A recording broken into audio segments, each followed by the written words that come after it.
오늘 우리 말씀의 주제 한번 보시겠습니다. 다시 한 번 더요.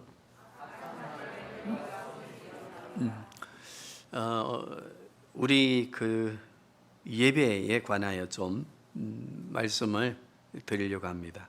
왜냐하면 주님이 오실 때까지 우리는 지상 약속의 땅에서 예배자로서의 악한 영들과의 싸움이 있어야 되고 싸워야 되고, 또 저 영광의 세계에서는 진리 안에서 완전히 자유한 부활의 신령한 몸으로, 모습으로 영원토록 찬양하는 삶을 살게 되거든요. 그래서 우리가 이 예배에 대한 것 좀 이해를 하고 말씀을 받도록 하겠습니다. 우리 교회 예배를 좀 이해할 수 있기를 바랍니다. 예배의 의식은 중요하지 않습니다. 왜냐하면 하나님께서는 요한복음 4장 24절에서 쭉 나오는 수가성 우물가의 여인과의 대화를 보면은 예배하는 장소와 의식이 중요하다고 말씀하지 아니하시고, 하나님은 이렇게 예배하는 누구를 찾는다고 했습니까? 예배하는 사람을 찾는다고 했습니다. 진정한 예배를 드리는 성도를 찾는다. 그러면 진정한 예배가 뭐냐 할 때에 진리와 영으로라고 했습니다. 진리와 영은 무엇입니까? 영은 성령 하나님이십니다. 진리는 누구이십니까? 그렇습니다. 그러면 우리가 성부 하나님께서 예배자를 찾는데 어떤 예배자를 찾느냐? 성령 하나님을 통해서 예수 그리스도를 중심으로 예배드리는 자를 찾습니다. 왜냐하면 우리는 하나님 앞에 나아갈 수 있는 길이 예수 그리스도가 아니면 나아갈 수가 없거든요. 그래서 그리스도의 이름으로, 그리스도를 믿는 믿음으로, 그리스도를 통하여 구원받은 은혜에 감사함으로 성령 하나님의 인도하심을 따라서 드려지는 예배, 우리의 전심전력 다하고 거듭남, 중생한 자들의 예배를 하나님은 받으시고 그런 예배자를 찾으신다는 겁니다. 그러면 우리가 이제 예배 신령과 진정으로 예배하는 자들이 되어서 이 유형교회적 성전을 이룰 때에 우리 교회의 예배 의식은 이렇게 되어 있습니다. 예배 부름으로 되어 있습니다. 성령 하나님이 예배 드리는 자인 우리들을 그리스도의 몸된 성전을 이루도록 초청하십니다. 그래서 우리는 예배의 부름으로 했습니다. 그럼 초청이 된 우리는 고백을 해야 됩니다. 찬양의 고백을 드려야 됩니다. 그래서 영광 찬양을 드리는데 성부, 성자, 성령 하나님의 그 영광을 찬양하는 찬송을 드리고 우리는 신앙의 고백을 드립니다. 삼위일체 하나님께 우리는 무엇을 믿는가? 도대체 우리의 신앙이라고 하는 고백은 무엇인가에 대한 것을 고백하고, 한 주간 살아온 우리의 삶에 문제가 있습니다. 다투고 시기하고 미워하고 또 세상의 유혹에, 사단의 그 졸개들의 괴계에 빠져서 넘어지고 한 죄악된 모습들에 대한 것을 고백하는 시간을 우리는 주님의 기도로 드리게 됩니다.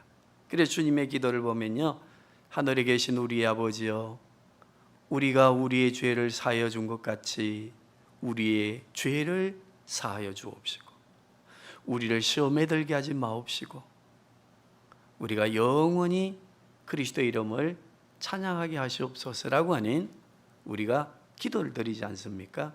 거기에 기도는 사죄의 고백의 기도입니다.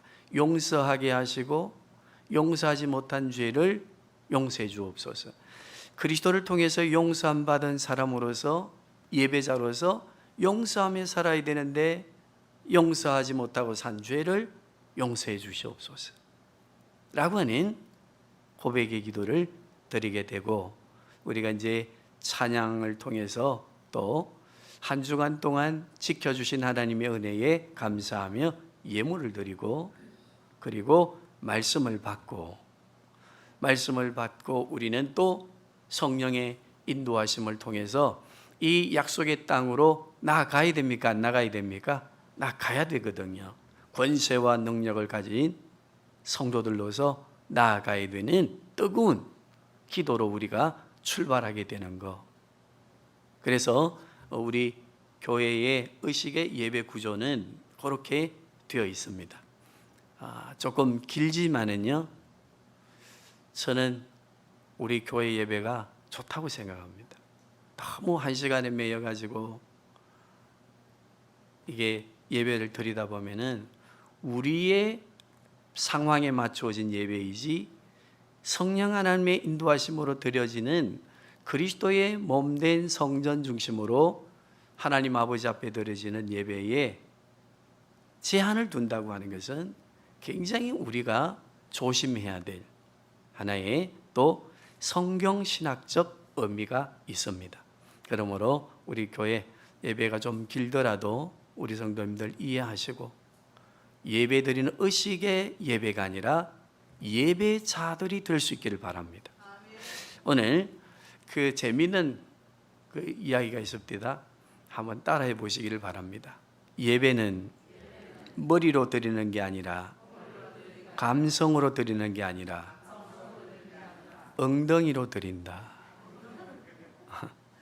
여기 너무 편안하네. 목사 설교 오늘 좀 길겠네. 됐다마 자자. 눈 뜨고 자는 훈련된 분들이 없기를 바랍니다. 우리 시대가 영적으로 굉장히 혼탁한 시대다.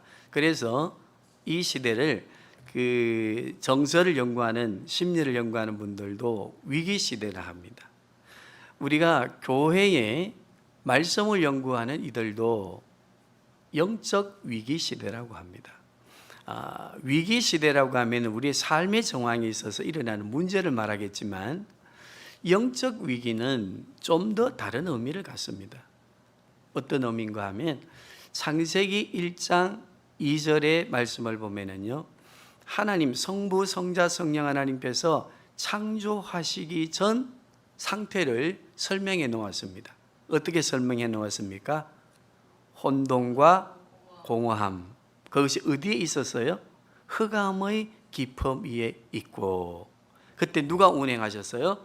하나님의 신인 성령이 운행하시고, 그리고 성령 하나님이 성자 하나님의 창조를 도우시는데 거기에 보면요, 하나님께서 말씀하시되 또는 가라사대 할 때에 하나님이 말씀으로 성령 하나님의 도움을 통해 이 세상을 창조하셨는데 그 말씀이 요한복음 1장 1절에 보면 누구라고 나와 있습니까? 예수 그리스도이시다. 그래서 신약 성경의 내용을 쭉 보면은요, 창조주가 누구이신가 하면은 창세기를 우리가 잘못 이해하면 성부 하나님의 말로 다 되었는데 왜 신약 성경의 곳곳에는 예수 그리스도가 창조의 근본이라고 말씀하시는가? 여기에 대한 이해가 있어야 될 줄로 압니다. 그래야 우리가 바르게 이해해야 여호와의 정인들과의 또 다툼에서도 이길 수가 있거든요. 예수 그리스도께서 하나님의 말씀의 대신 구약의 말씀으로 우주를 창조하셨다. 신약 성경 요한복음은 그분이 바로 누구이시다? 예수 그리스도이시다. 그러므로 그분은 곧 누구이시다? 하나님이시다. 거기에 여호와의 정인들은요, 하나님이 아니라고 그 영으로 하나님에 대한 표기를 할 때에 소문자 표기를 해서 하나의 신들의 영역에 두려고 했습니다.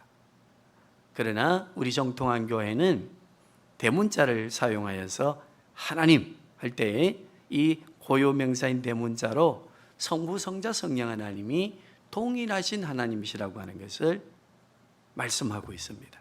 그래서 앞으로 영적인 위기 시대는 무슨 시대를 말하는가 하면은요, 성부 성자 성령 하나님 중심으로 예배하지 못하는 시대가, 한번 따라해 보십시다. 영적인 위기의 시대다. 우리가 성부 성자 성령 하나님으로, 우리 교회는 그 19년이 달려가면서 바꾸지 아니하는 예배 찬송이 있습니다. 몇 장입니까? 1장, 2장, 3장, 5장. 우리 성도님들은 언제든지 찬양할 수 있는 내용인데 그 내용이 뭡니까? 성부와 성자와 성령 하나님에 관한 찬양이지, 그지요? 이 찬양이 바로 예배에 있어서 너무너무 중요하고 예배자의 신앙의 고백이 되는데, 영적인 어두움 위기 시대라고 하는 것은 성령 하나님과 예수 그리스도를 중심으로 성부 하나님께 예배하지 못할 때 놀랍게도요, 흑암이 깊음 위에 있고 혼돈과 공허라고 하는 이 말씀을 우리가 가지고 와서 오늘 본문의 말씀을 보면 어떻게 되어 있습니까? 공중의 권세 잡은 자들은 이는 어두움의 세력들이라고 말하고 있습니다.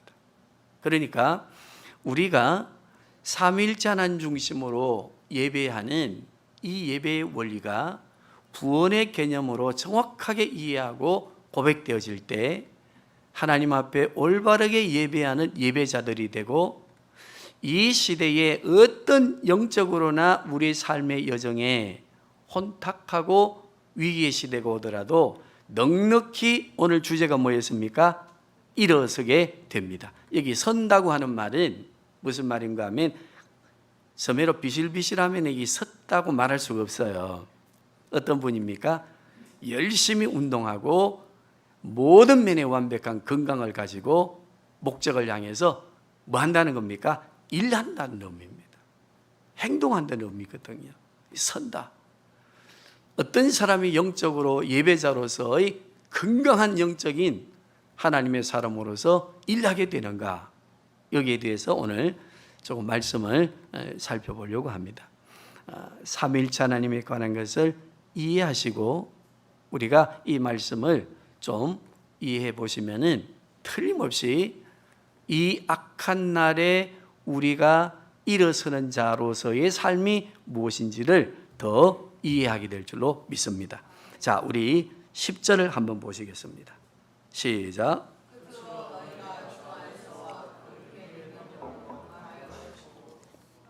자, 여기 보면요, 끝으로라고 할 때는요, 이제 마무리다라고 하는 말보다는 다시 전체에 대한 것을 정리하고 그것에 대한 것을 다시 한번 강조하고 그렇게 살아야 된다고 하는 것을 지금까지 내가 이야기한 것으로 이 정리해 주는 말을 다시 한번 마음에 새기고 살아야 된다라고 하는 의미가 있습니다.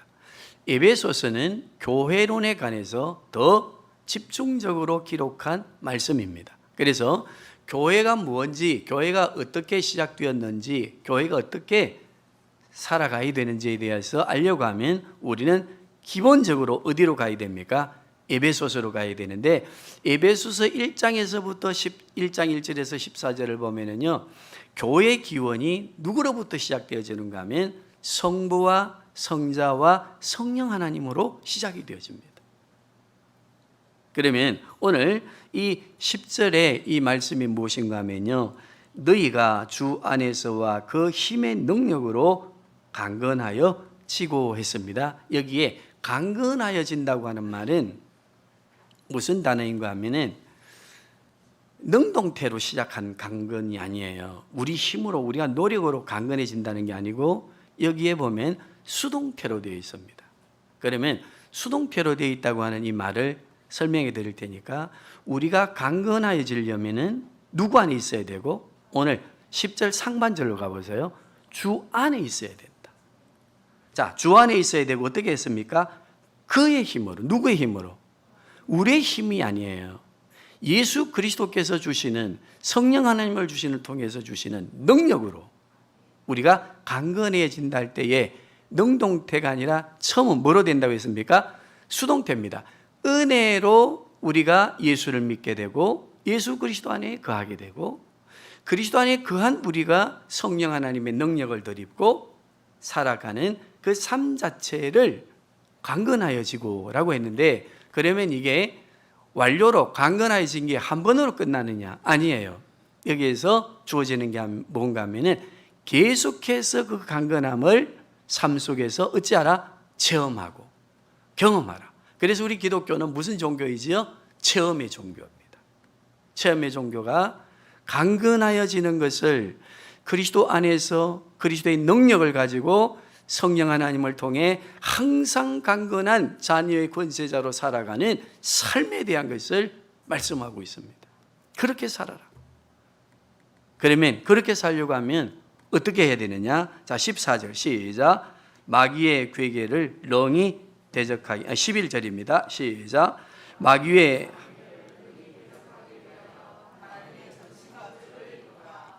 여기에 마귀는요 단수로 되어 있어요. 그러면 이 마귀는 창세기 3장 15절 그리고 십자가의 사건으로 우리가 개혁주의적 종말론의 개념으로 보면은 머리를 상한 마귀는 지금 어디에 갇혀 있습니까? 그 활동의 영역이 제한되어 있어요. 그러면 여기 설명해 놨습니다. 마귀의 뭐였습니까? 괴계 또는 강교. 이 말은 무슨 말인가 하면은 그 수하들이 우리들을 이 세상을 공중의 권세를 쥐고 땅의 권세를 쥐고 세상의 신들로 활동하고 예수 그리스도를 구주로 고백하고 강건한 신앙을 가지고 체험하며 살아가는 성도들마저도 유혹합니다. 시험합니다. 그래서 우리 11절 다시 보겠습니다. 시작.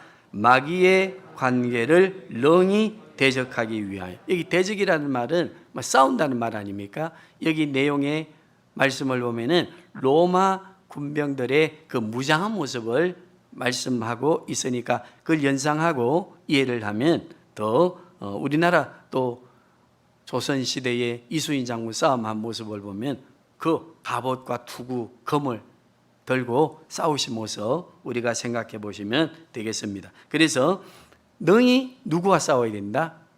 사단의 세력들과 싸워야 된다, 안 싸워야 된다? 싸워야 된다. 왜냐하면 강건한 삶을 살아가는 우리를 계속해서 유혹하고 시험하기 때문에. 그래서 주님도 주님의 기도를 가르쳐 주실 때 우리를 시험에 유혹에 들지 않고 시험에 빠지지 않도록 악에 빠지지 않도록 기도하라고 말씀하셨지, 그지요? 그래서 오늘 본문의 말씀도 그러려고 하면 뭘 입어야 된다? 하나님의 전신 갑주를 입어야 된다. 하나님의 전신 갑주가 무엇일까요? 오늘 본문에 보면은요 13절에도 시작. 그러므로 하나님의 전신 갑주를 취하라. 이는 악한 날에 너희가 능히 대적하고 모든 일을 행한 후에 서기 위함이라. 여기 전신 갑주가 무엇인가? 우리 17절에서부터 우리 말씀 한번 찾아보겠습니다. 6장 17절에서 20절까지 한번 이 전신 갑주가 무엇인지 한번 찾아서 합독해 보시겠습니다. 자, 찾았으면 같이 합독합니다. 시작.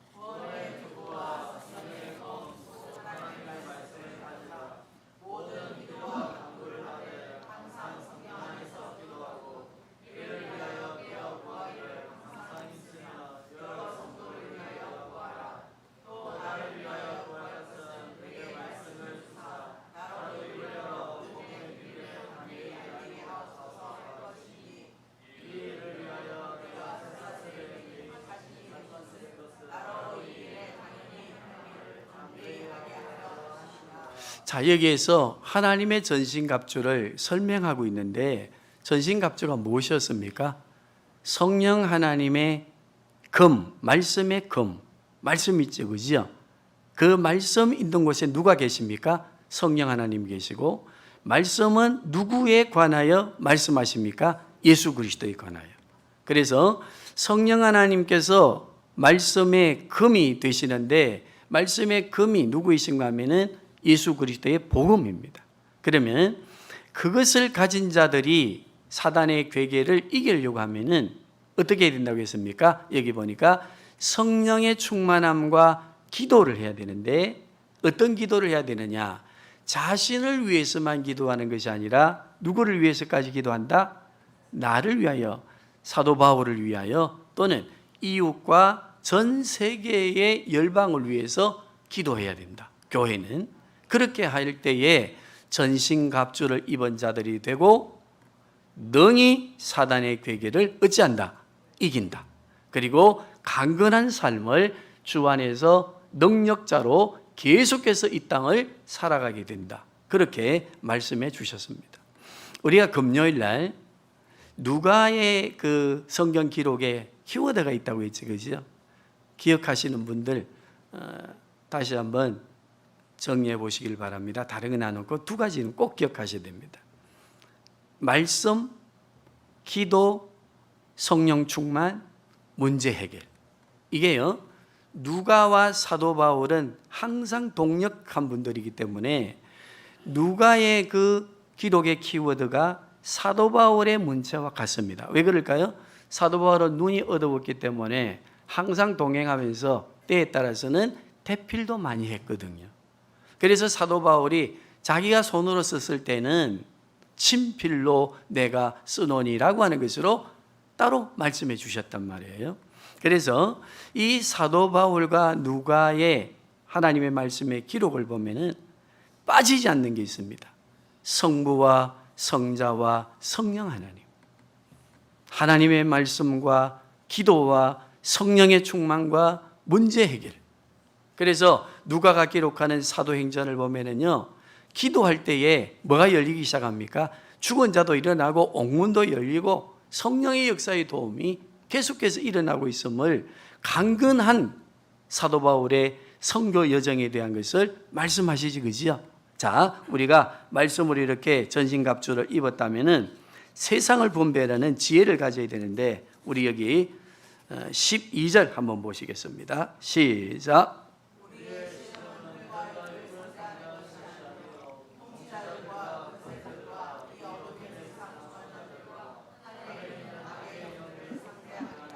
자, 이것을 이해하기 위해서는 이건 반복하는, 다시 한번이라고 하는 반복 개념이니까 에베소서를 시작하는 2장 1절에서 2절, 자, 자막 한번 보아주시고요.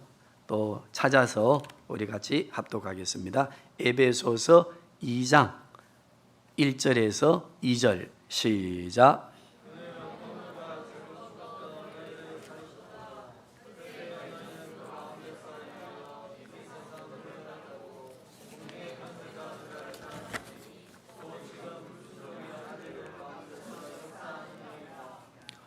이 절에 뭐라고 해놨습니까?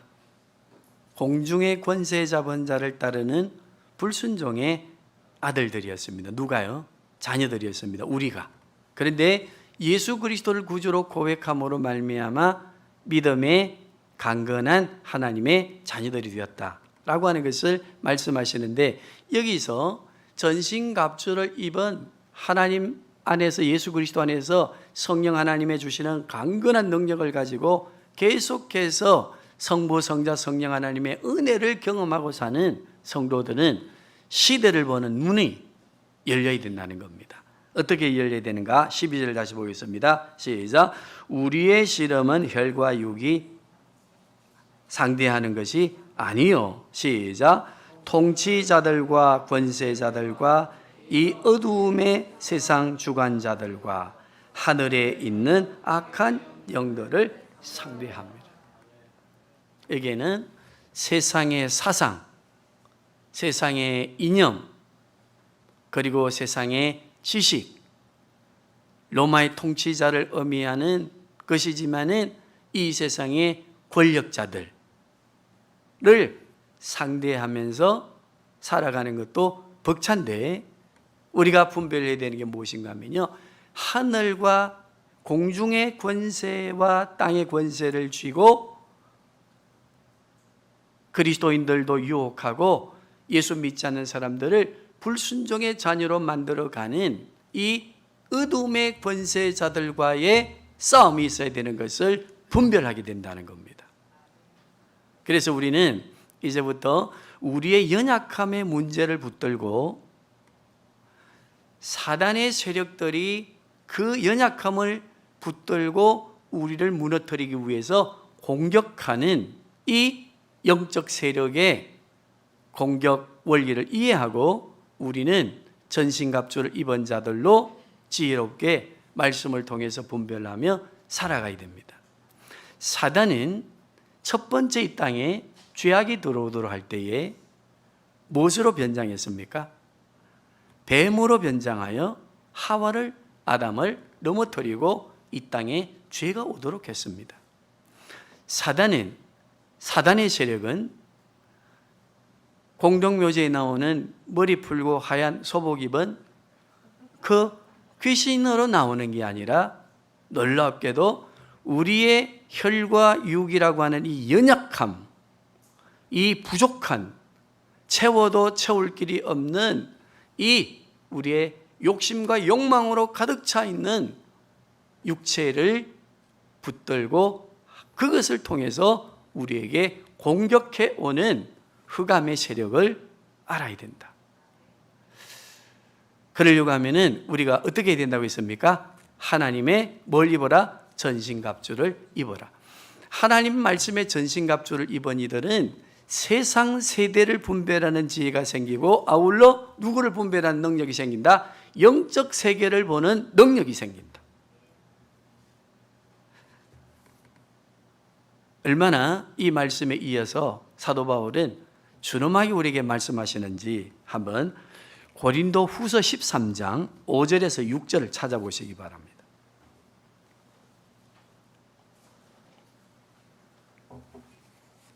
고린도 후서 13장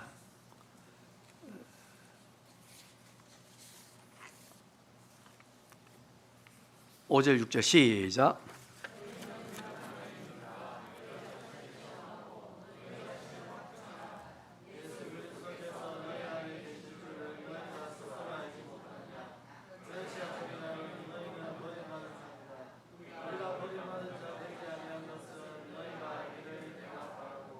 자, 여기 5절 다시 한번 보시겠습니다. 시작.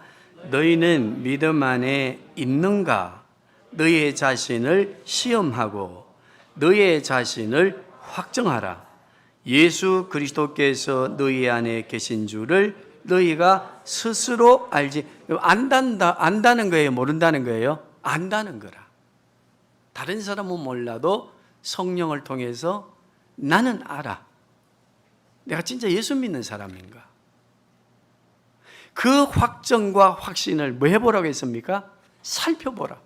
전신갑주를 입었다고 한다면, 너희가 이 세상을 살아가는데 주 안에서 능력 있는 자로 강건하게 살아가기를 원한다고 한다면, 시대를 분별하고 악한 영의 세력을 분별하는 능력자로 살아가고 있다고 한다면은 너희 자신을 성찰해보라. 그렇지 아니하면 그리스도 예수 안에 있는 내 자신의 확정이 없다고 한다면, 고백이 없다고 한다면 너희는 한번 생각해보라. 그리스도 예수의 사랑에서 끊어진 자가 아닌지. 그러나 끊어진 것을 안다고 한다면 여기 6절에 보면 계속 이어서요, 다시 회복할 수 있는 기회가 주어졌음을 사도 바울은 번면하고 있습니다. 우리 성도님들, 끊어졌다 생각되더라도, 내가 좀 약해져 있지라고 생각하더라도 염려하지 마시고 다시 회복하는 은혜의 기회를 잡고 받으시기를 바랍니다. 그래서 우리가 여기 공중의 권세 잡은 자들을 우리가 이렇게 분별하면서 살아가야 되는 이유가, 우리의 연약함을 붙들고 공중의 권세 잡은 영의 세력이, 사단의 세력이 우리를 유혹하고 무너뜨리게 하는 이 사실에 대한 것을 우리는 방관하고 무감각해져서는 안 된다. 왜냐하면요, 다시 고린도 후서 11장을 보시겠습니다.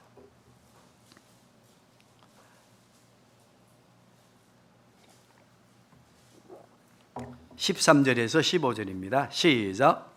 다른 사람들은 거짓 사도요,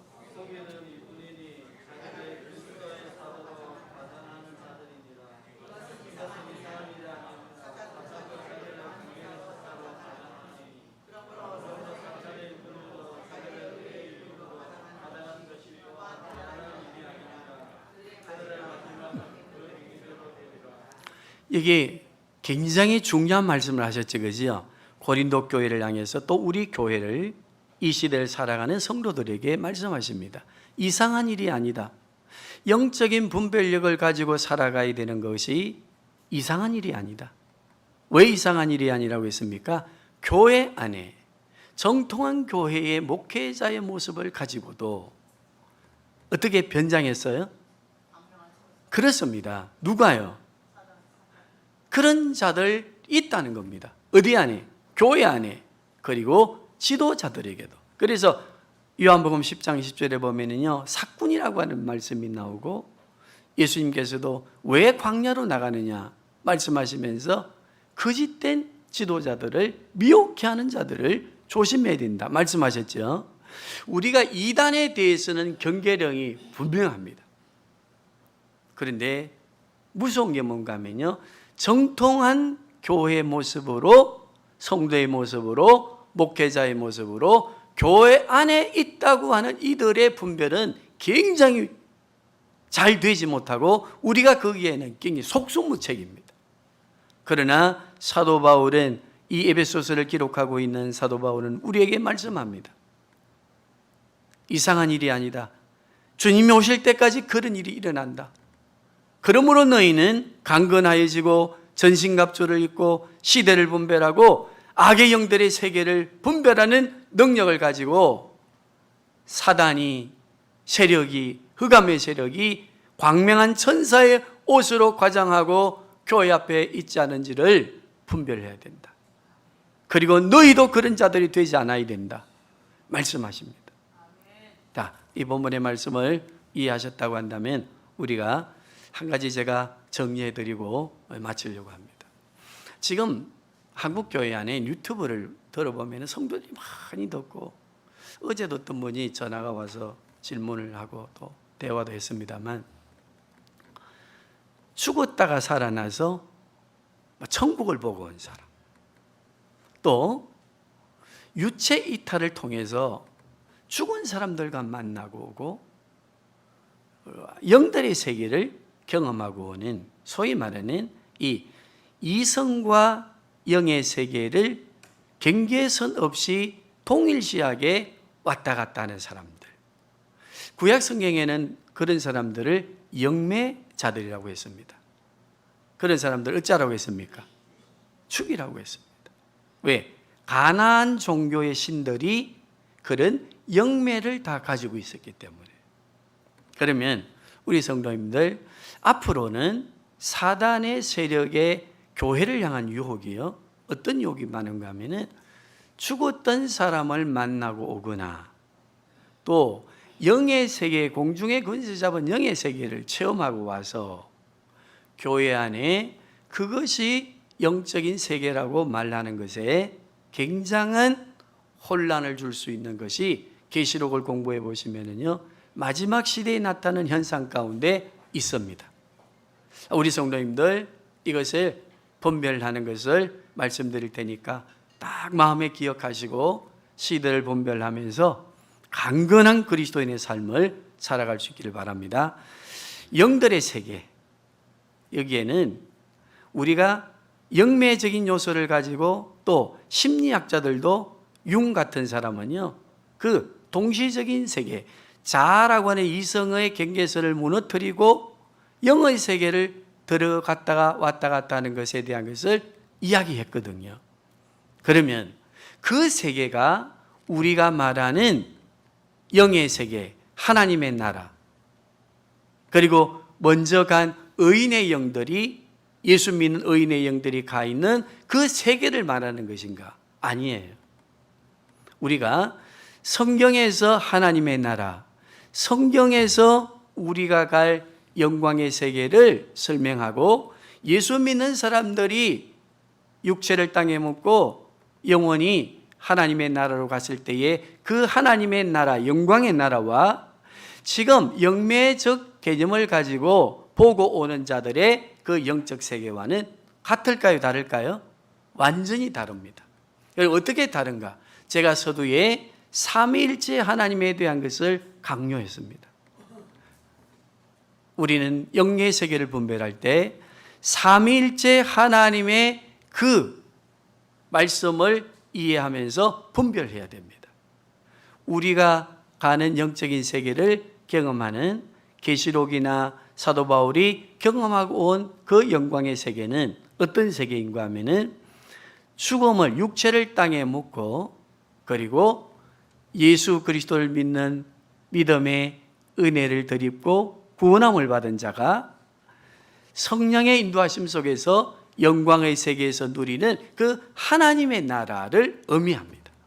그러므로 우리가 살아서 어떠한 형태로든지 영의 세계를 경험하고 오는 것은 공중의 권세 잡은 자들의 세계일 뿐이지, 그 세계를 보고 와서 하나님의 세계와 동일한 어떤 체험이나 경험을 설명할 때는 우리는 말씀을 통해서, 말씀의 전신갑주를 통해서 분별해야 됩니다. 그래서 우리 기독교의 바른 신관, 또 하나님에 대한 인식의 바른 의미는 성부, 성자, 성령 하나님께서 우리에게 은혜를 성령 하나님이 주시고 예수 그리스도를 구주로 고백하게 하시고 구주로 고백한 우리가 하나님 아버지의 자녀가 되어서 이 땅을 떠날 때 천사들에 의해 영광의 세계로 들어가는 그 나라가 우리가 성경에 말하는 영적 세계이지, 우리가 말하는 천국이지, 육체를 가지고 있는 자들이 갔다 왔다 하는 것에는 우리가 조심하고 말씀으로 분별하면서 앞으로 일어나는 모든 시대의 이 사단의 괴계의 영적인 유혹들로부터, 시험들로부터 이겨내야 될 줄로 믿습니다. 그래서 성부, 성자, 성령 하나님이 우리를 영광의 세계를 보여주시고 또 설명해 주실 때는 지금 사람들이 보고 오는 그 세계와 다른 세계다. 그러면은 성경을 보면은 우리가 성부, 성자, 성령 하나님의 은혜에서 경험하는 세계는 어떤 세계일까요? 성경의 주제들입니다. 창조주 하나님의 영광 가운데 있게 하고 죄인 된 우리를 구속하신 예수 그리스도의 보좌 우편에 있음을 보게 하시고 구속받은 의인들과 천군 천사들과 함께 성령 하나님과 더불어 영광의 찬송을 드리는 그 은혜의 놀라운 경험들이 또 말씀을 통해서 경험한 자들로 주신 이 계시록의 말씀처럼 구별을 하고 우리가 영적 세계를 분별하면서 살아가야 될 줄로 믿습니다. 이제 제가 입신한 어떤 분을 좀 해달라고 해서 가서 제가 이야기했습니다. 이 입신의 말씀은 하나님의 말씀이 아닙니다. 질문했습니다. 이분을 지금 추종하고 따르는 사람들이 얼마나 많은지. 그분 어떤 분인가 하면 가만히 들어 누워서 성령 하나님이 오십니다, 누가 오십니다, 내게 말씀하십니다 하면서 딱 들어 누워서 말할 때는요, 완전 누워서 수동적인 자세로 여호와의 말씀이라 하면서 이야기를 쭉 합니다. 그러니까 그걸 막 받아 적으면서 자기의 미래를 예측하고 하는 분들이 많이 모여 있는데, 제가 거기 가서 어떤 분이 좀 분별해 달라고 해서 가서 잘못된 것이라고 이야기했습니다. 왜 잘못된 것일까요? 육체를 가지고 입신하는 거기에 하나님의 말씀이라고 말씀할지라도 성부, 성자, 성령 하나님의 구속에 관한 것과 그리고 말씀의 가르침에서 입에되어지는 것인데 무엇인가 하면은 성령 하나님을 통해서 영의 영광의 세계를 우리가 경험할 때는 사도들이나 선지자들이 성경을 기록할 때 어떻게 기록했는가 하면요, 한번 따라해 보세요. 유기적 영감설로. 이 말이 무슨 말인가 하면은 우리를 부동자세로 우리의 모든 것을 사용하지 못하도록 해놓으시고 말씀을 주신 게 아니에요. 성령 하나님이 오셔서 말씀을 기록하게 하고 영광의 세계를 보게 하실 때는 성부, 성자, 성령 하나님과 뭐하게 하시면서 대화하게 하시고, 그리고 우리의 의식의 전체를 우리가 살고 있는 기록자가 살았던 문화와 역사와 그리고 지식의 수준 모든 것을 다 사용하시면서 하나님의 말씀을 기록하게 하셨어요. 그래서 이것을 동력적이나 기계론적인 영감설이 아니라 무슨 영감이라고 했습니까? 유기적 영감입니다. 자, 하나님의 세계를 우리가 경험할 때에 우리의 전 인격이 살아나고, 그리고 놀랍게도 이 세상을 살아갈 때에 변화된 하나님의 능력과 그리스도 예수 안에 있는 말씀의 전신갑주를 입은 자들로 강건하게 살아가는 삶을 세상이 봅니다. 사단의 세력이 두려워합니다. 그리고 우리의 삶의 여정에 평안과 기쁨과 감사가 있게 되는 것을 굳게 말씀을 통해 믿으시고 성령의 도우심을 받으시고 예수 그리스도 중심의 믿음과 구원의 은혜의 감사함을 가지고 성부 하나님께 영광을 돌리는 예배자로서의 삶이 오늘 모이는 성전에서 이제 흩어지는 성전으로 계속해서 살아갈 수 있기를 주님의 이름으로 축복합니다.